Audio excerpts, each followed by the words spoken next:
Ayan, dinalaw natin ang inumpisahan ni Nanay Marlene na magulang ni Ira. Ito nga sa aming pag-uusap, may mga plano itong si Nanay Marlene para sa unti-unting pagpapalago sa kanyang munting tindahan. Kaya mga kalingap, mga kababayan, tara samahan nyo kami sa aming pagdalaw sa tindahan ni Nanay Marlene.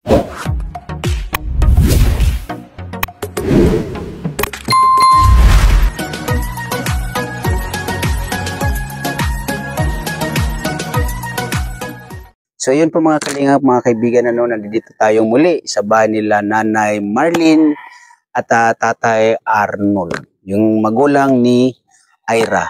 So kumustahin po natin yung naibigay ni Ma'am Bertos Woman na puhunan. So tara, kausapin natin si Nanay. Good afternoon po, Nay. Kumusta po? Pakidikit po, Nanay, sa damit, magkwentuhan tayo ng So, nandito po kami, Nanay, para makumusta yung yung inyong naumpisan or naibigay po na ni Ma'am Bertos Woman. So, bago po ang lahat, di ba namili tayo, no? Opo. Yung saging ay, yun nga, sabi ko ay 50 kilos yun. Ang puhunan doon ay 30 per kilo. So, sa 30 pesos per kilo, 1,500 ang halaga nun. So, ilang days na yun, Nanay? Bali, pang 2 days o pang 3 days ngayon? Pang 3 days. Pang 3 days. And then, nakabili rin tayo nun ng, ano ba nabili natin? Timbangan. Timbangan, tsaka Itlog, saka yung pansit. pansit, o, yan. Nakita nyo po sa, natin, sa intro natin, nandoon po, no? At ayun nga, may, sa ngayon, Nanay, ano yung ginagawa mo na, Yung mga hinog na sinapot ko. Tapos, nagre-rebed na ako ng yung bigas na malagkit. Yung malagkit na bigas na may buko. Ayun. Ito mo, nagre-rebed.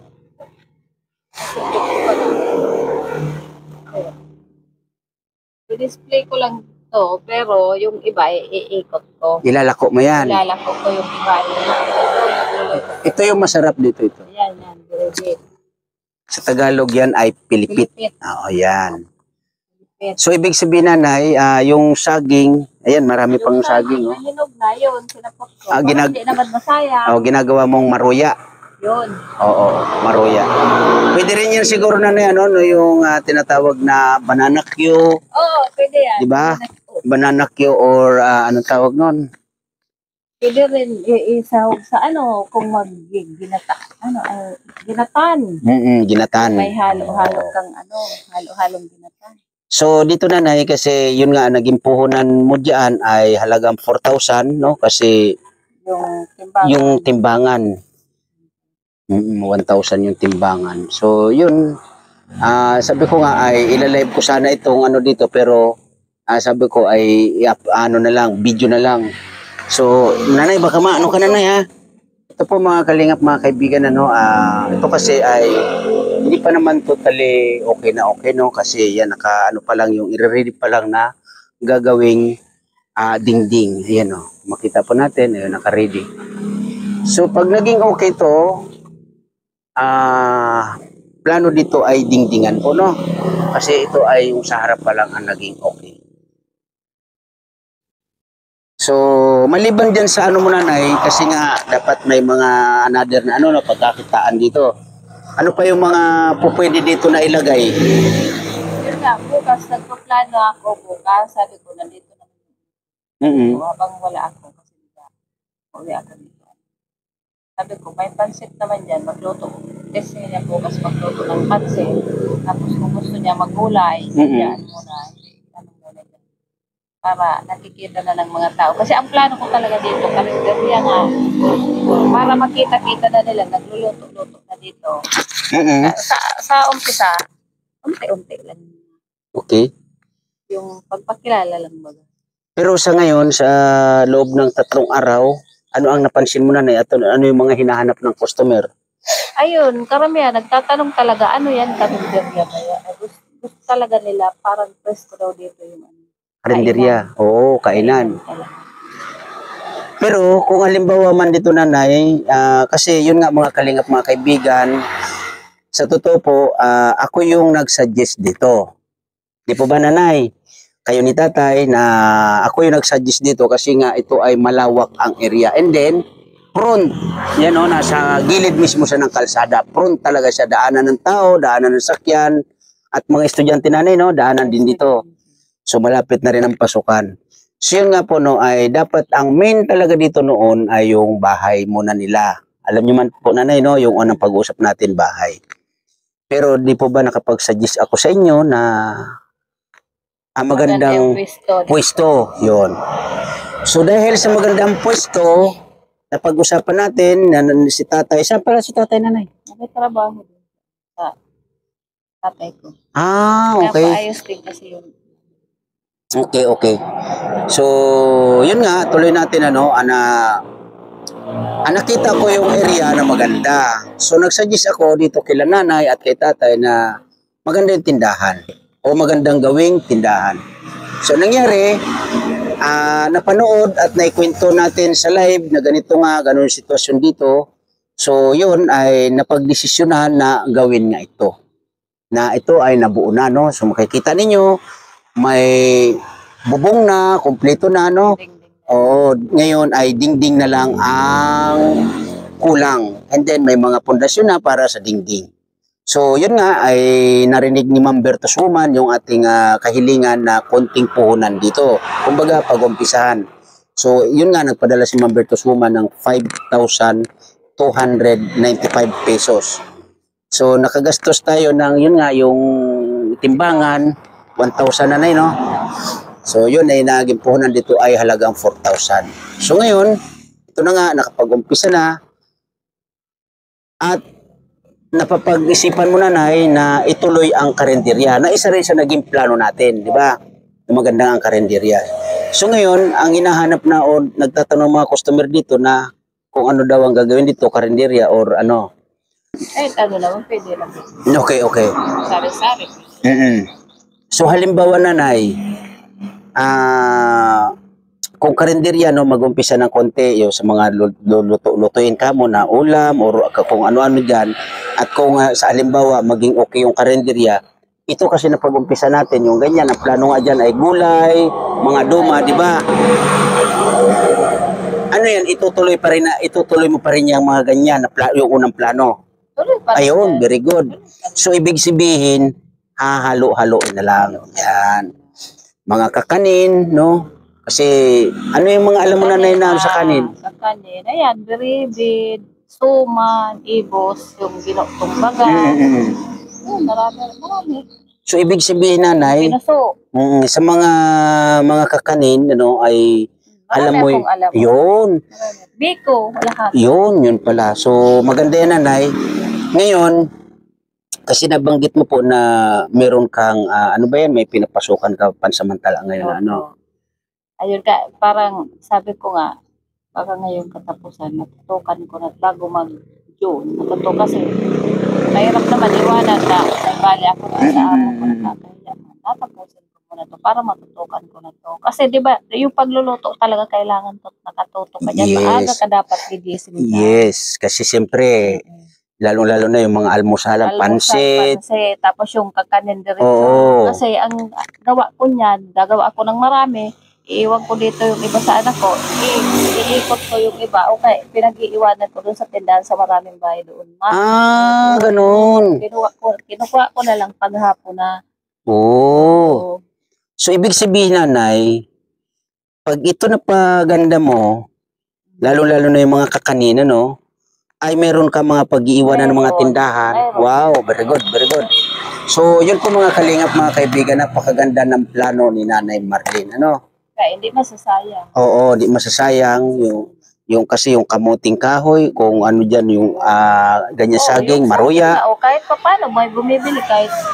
Di ba? Nakikita nila may saging ka pala, bumibili naman sila. Kahit kaunting tubo lang. Yun ang importante. Oo, yun ang importante. So, yun ang pinaka-importante, nanay. Yung naumpisahan, mas maganda nga na mag-umpisa tayo sa maliit. Yun. Oo, di ba? Ano naman talaga. para makita natin kung paano natin mapapalago yung maliit. Kasi mahirap sa lahat magumpisa ng malaki. Pero hindi mo alam, Lang. unti-unti bumabagsak o bumababa, di ba? Kaya mas maganda itong maliit tayo magumpisa, konti, malalaman natin kung paano natin ipaparuling, papaikutin para lumaki. So isa yan sa plano mo, nanay, na kung papalarin ay magluluto ka na ng ulam-ulam dyan, no? Almusal. Yan. Ganyan.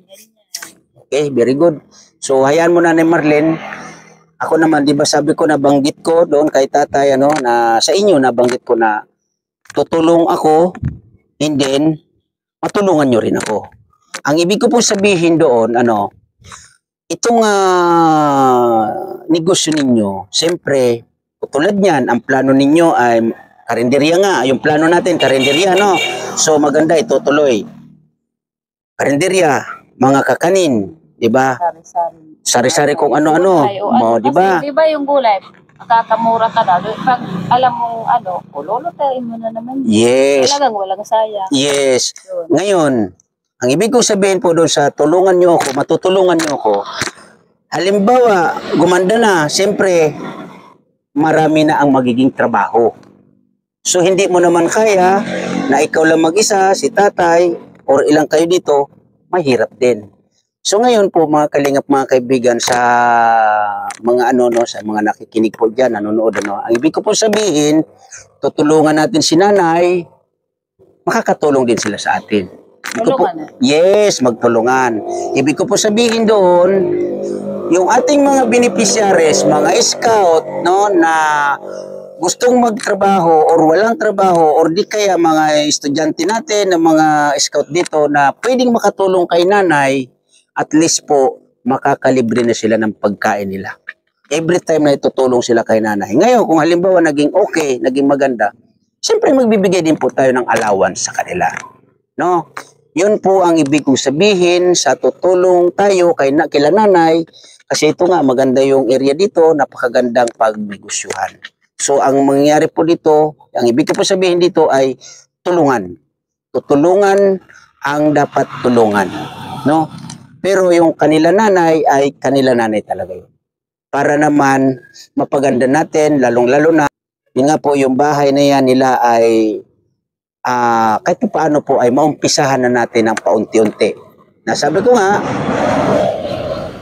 ito, baka sakali tayo na sa pagtutulong-tulungan natin, dahil sa itong umpisahan na to, ay maunti-unti na natin yung bahay ni nanay. At yun nga po, no, kung sino ba po makakatulong dito sa bahay nila nanay Marlene, ay nawa ay matulungan po sila ng pakunti-kunti. Kahit po siguro pakunti-kunti pakunti-kunti ng materyales, mag-ipon-ipon tayo ng materyales para sa kanilang bahay. Di po ba, nanay?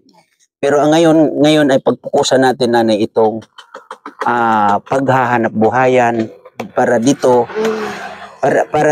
ay makuha na natin o makuha ninyo yung sabi nyo nga ay matagal nyo na sanang plano na magkaroon dito ng pagkakakitaan, pero dahil sa kulang ang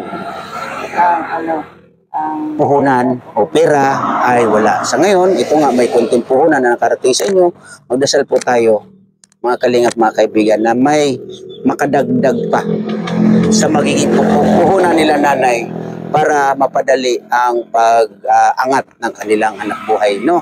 Sa tulong po natin kila nanay, sila nanay ay handa rin makapagtulungan at gagawin nila yung dapat para sa kanilang pangkabuhayan.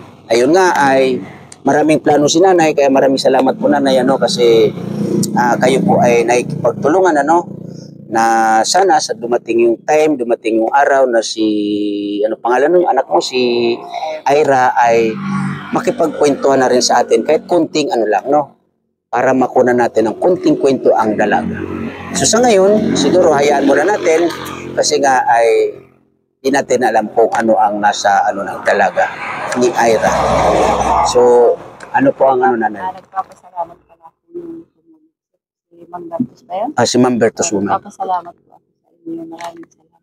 Ay paano nakatulong po kayo. Sana marami pa kayong matulungan. Yan. Yan. Lalo na po kay Ate Diorulan. Ay, kay Madam Diorulan po. Maraming salamat. Yan. So yun po, Ma'am Bertos Woman, no? Papasalamat po si Nanay Marlene sa naibigay mo na puhunan sa kanila. Dasal tayo na mapalago nila. Pero nandito naman po tayo at aalalayan natin sila, no?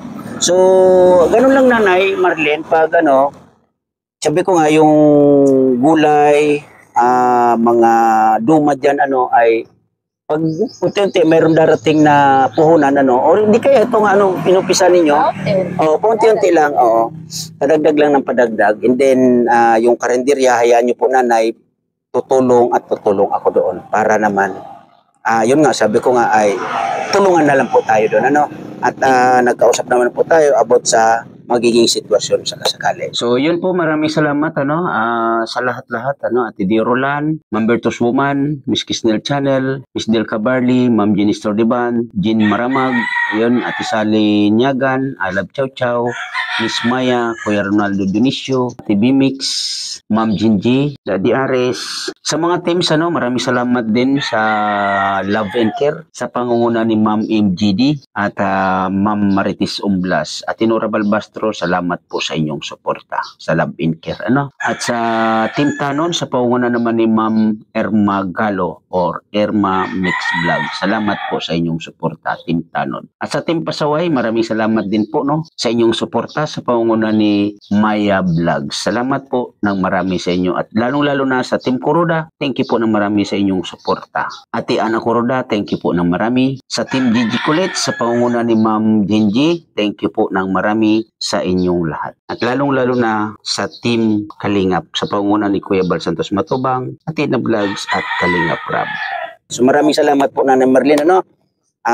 Nandiyan po kayo at nakakaunawa. Ito po mga kalingap, mga kaibigan, ay yun lang po yung akin. Tulungan lang tayo. Kasi ang Donsol po ay talagang nakikita natin na marami tayong dapat tulungan dito. Pero dahil sa wala tayong ikakapusto sa kanila, ay gagawa po tayo ng paraan para unti-unti ay matulungan po sila. So ito nga po mga kalingap, mga kaibigan, ay update dito sa munting negosyo nila Nanay Marlene, no, na sa tulong po ninyo ay may pinapatakbo na po siya na negosyo. Sa mga susunod po, no, ay makikita ninyo kung ano ang improvement sa tindahan ni Nanay Marlene, no? Kaya maraming salamat po sa mga nakakapanood po dito. Thank you po na marami sa inyo. Bye-bye. Salamat.